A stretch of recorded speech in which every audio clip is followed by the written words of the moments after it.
اور رحم کرنے والا ہے، قیامت کے دن کا مالک ہے۔ ہم تیری ہی عبادت کرتے ہیں اور تجھی سے مدد مانگتے ہیں۔ ہم کو سیدھے راستے کی ہدایت فرما، ان کا راستہ جن پر تم نے اپنی نعمتیں نازل کی، ان کا راستہ نہیں جن پر تیرا غضب ہوا اور جو بھٹک گئے۔ شروع کرتا ہوں اللہ کے نام سے جو بڑا مہربان اور رحم کرنے والا ہے۔ کہہ کہ اللہ ایک اور صرف ایک ہے۔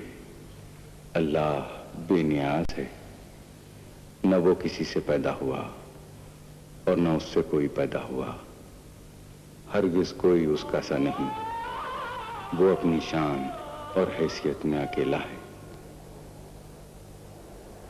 جیسے ہی نماز ختم ہوئی بارش بھی تھم گئی، بادل چھٹ گئے، پانی کے قطرے کعبہ شریف کے پرنالے سے اب بھی گر رہے تھے۔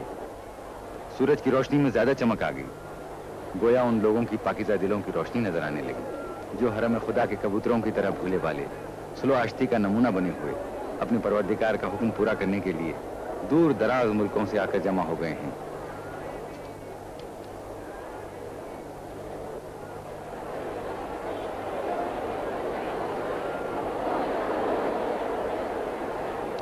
حاجی کس شوق سے کعبے کے پرنالے کے نیچے ہاتھ پھیلائے ہیں کہ خانہ خدا کی چھت پر سے بہے ہوئے پانی کا کوئی قطرہ ملے اور برکت حاصل ہو جائے۔ ایسا شاندار نظارہ شاید ہی کبھی کسی کو دیکھنا نصیب ہوتا ہے۔ یہ سعادت آسانی سے حاصل نہیں ہوتی، پہلی بار اس کی مفصل تصویر لے کر اس نظارے کو محفوظ کیا گیا ہے۔ یہ بھی خدا کی خاص رحمت ہے۔ حاجیوں کے منا سے مکہ آنے کا سلسلہ جاری ہے، ابھی تک سب لوگ مکہ نہیں پہنچ سکے ہیں، اگرچہ منا سے مکہ کا فاصلہ کچھ زیادہ نہیں، باوجود کہ سب راستے یک طرفہ کر دیے جاتے ہیں، یعنی ادھر سے ادھر آنے والوں کو راستہ ملتا ہے، ادھر سے ادھر جانا بند ہوتا ہے۔ سعودی عرب کی پولیس بھی بڑا انتظام رکھتی ہے کہ سفر میں ذرا سی بھی رکاوٹ نہ پڑے۔ گاڑیوں اور پیدل چلنے والوں کی قطاریں الگ اور قاعدے سے بنا دی جاتی ہیں، پھر بھی اتنی تعداد میں گاڑیاں اور پیدل چلنے والے ہوتے ہیں کہ آسانی سے آگے بڑھنا مشکل ہوتا ہے۔ سفر کی رفتار بہت سست رہتی ہے، بہت ممکن ہے کہ حاجیوں کا آخری دستہ آدھی رات کے بعد مکہ پہنچ سکے۔ یہ ایمان کا جوش، یہ حج کا شوق 1400 سال سے جاری ہے، اس میں کوئی کمی نہیں ہوتی بلکہ زیادتی ہی ہوتی جاتی ہے۔ یہ پہاڑیاں جو مکے کے مقدس شہر سے صرف 9 کلومیٹر کے فاصلے پر ہیں، دین اسلام کی ابتدا کی خاموش گواہ ہیں۔ اسلام کی حیرت ناک ترقی، حق کی ایک آواز اور اس کا ساری دنیا میں اتنی جلدی پھیل جانا، یہ پہاڑیاں ان سب تاریخی حقیقتوں کی چشمدید گواہ ہیں۔ پکارا جس نے بس تجھ کو پکارا، کریما داورا پروردگارا۔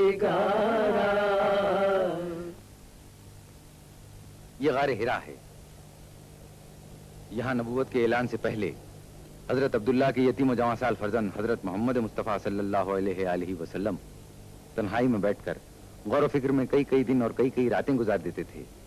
اسی غار میں حضرت نے فرشتے کی زبان سے خدا کا حکم سنا،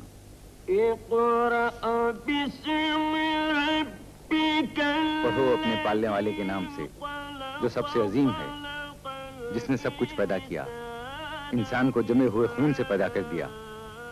یہ نبوت کے ظاہر کر دینے کا حکم تھا۔ آج 1400 سال کے بعد بھی جب حاجی حج کا فریضہ ادا کرنے مکہ آتے ہیں تو اس غار کی زیارت کو بھی آتے ہیں، جس کے دل میں پیغمبر اسلام کے قدموں کے نشان چھپے ہوئے ہیں اور جس کے ذروں میں اس جسم پاک کی خوشبو بسی ہوئی ہے۔ دل کے کانوں سے اسی وحی کی آواز سنتے ہیں، انہیں وہ نعرہ سنائی دینے لگتا ہے جس نے مردہ دلوں میں نئی زندگی کی لہر دوڑا دی تھی۔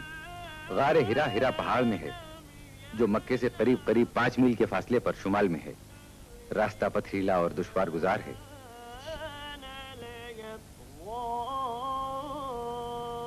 یہاں سے ہم پھر منا جاتے ہیں۔ اب منا بالکل خالی، خاموش، جوتے اور کنکریاں کھا کر بڑا شیطان بھی چپ ہے، دوسرے شیطان بھی چپ چاپ کھڑے آئندہ سال کا انتظار کر رہے ہیں جبکہ پھر حاجی آئیں گے اور تینوں شیطان ان کے ہاتھوں کی ماری ہوئی کنکریوں میں چھپ جائیں گے۔ سال بھر تک اپنے جسموں پر لگے ہوئے کنکریوں کے داغ مٹائیں گے تاکہ اگلے سال اور تازہ داغ کھا سکیں۔ مینا ساری دنیا میں اکیلا شہر ہے جو سال بھر میں صرف 3 دن تک پورے جوش و خروش کے ساتھ یہ جاگتا ہے اور پھر سال بھر کے لیے آس پاس کی پہاڑیوں کے دامن میں منہ چھپا کر موت کی نیند سو جاتا ہے۔ قدرت کا شاید یہ بھی منشا ہو، انسان اس سے عبرت حاصل کرے کہ آدم سے پہلے یہ زمین خاموش تھی، ویران تھی، پھر آدم اپنے گناہوں کی پاداش میں زمین پر بھیجے گئے۔ ویرانیاں زبردست آبادیوں میں تبدیل ہو گئیں، نیکی و بدی کی جنگ ہوتی رہی۔ پھر ایک دن آئے گا، سور پھونکا جائے گا، قیامت آئے گی، سارے انسانوں سے دنیا ایک بار پھر خالی ہو جائے گی، سنسان ہو جائے گی۔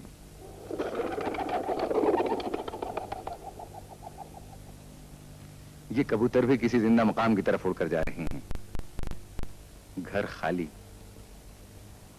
کام کرنے کی مشینیں جیسے مردہ، مساجد چپ۔ شاید کبھی اتفاقاً کسی راہگیر کے قدموں کی آواز سنائی دے، یا پاس سے گزر کر دور ہوتی ہوئی موٹر کے انجن کی صدا سے یہ گہری اور مستقل خاموشیاں لمحہ بھر کے لیے ٹوٹ جائیں، ورنہ اب سال بھر تک یہ خاموشی مینا کی قسمت ہے۔ ہے سارے جہاں سے نرالا، یہ منظر ہے سارے جہاں سے نرالا، حقیقت کو دیکھے کوئی آنکھ والا، عرب اور عجم ہے سبھی ایک صف میں، نہ آقا نہ خادم نہ گورا نہ کالا، نہ آقا نہ خادم نہ گورا نہ کالا، نہ فخر امارت نہ شرم غریبی، نہیں کوئی معیار ادنا و اعلیٰ، نہیں کوئی معیار ادنا و اعلیٰ۔ دبستان وحدت میں تقسیم گم ہے، منو تو کی تفریق و تعلیم گم ہے، منو تو کی تفریق و تعلیم گم ہے۔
اللہ اکبر۔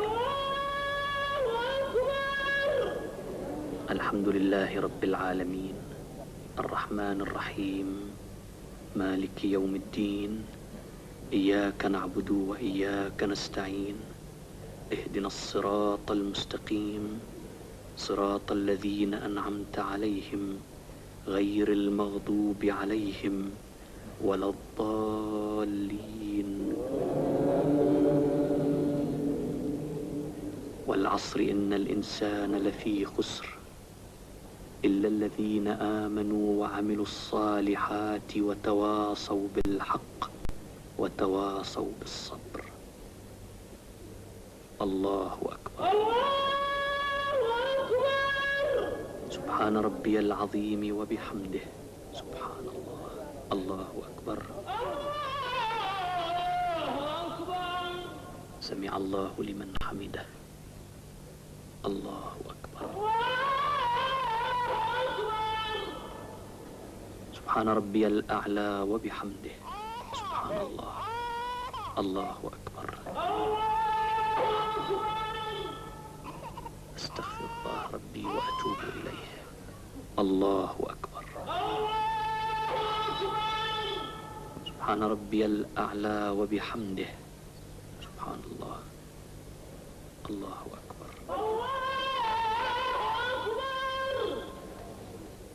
الحمد لله رب العالمين الرحمن الرحيم مالك يوم الدين إياك نعبد وإياك نستعين اهدنا الصراط المستقيم صراط الذين أنعمت عليهم غير المغضوب عليهم ولا الضالين.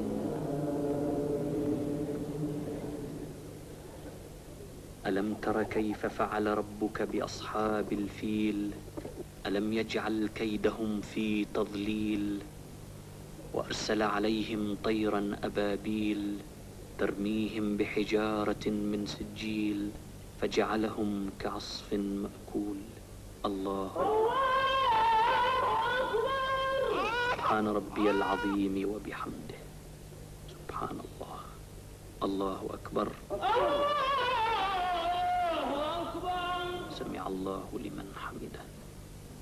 الله أكبر. سبحان ربي الأعلى وبحمده سبحان الله. الله أكبر.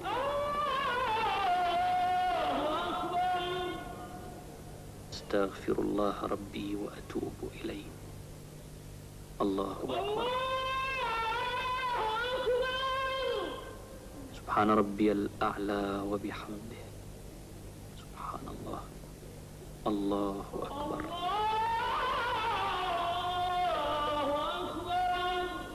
أشهد أن لا إله إلا الله وأشهد أن محمدا عبده ورسوله. السلام عليكم ورحمة الله. السلام عليكم ورحمة الله.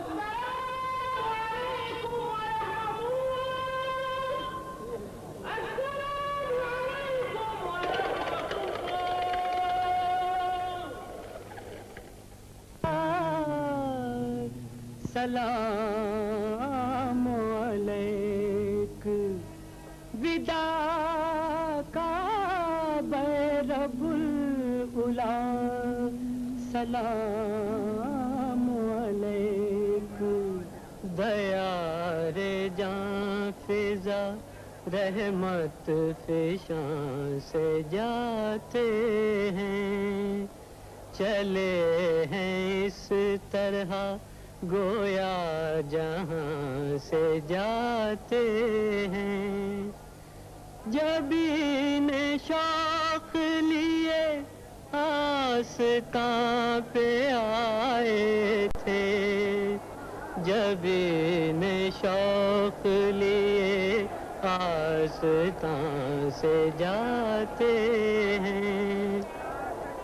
یا شفیع الورا سلام علیک یا نبی الہدا سلام علیک. انکا مقصدی و ملجائی انکا مدعا سلام علیک. یا شفیع الورا سلام علیک یا نبی الہدا سلام علیک. سیدی یا حبیب لك روحي فداء سلام شفيع الورى سلام عليك يا نبي الهدى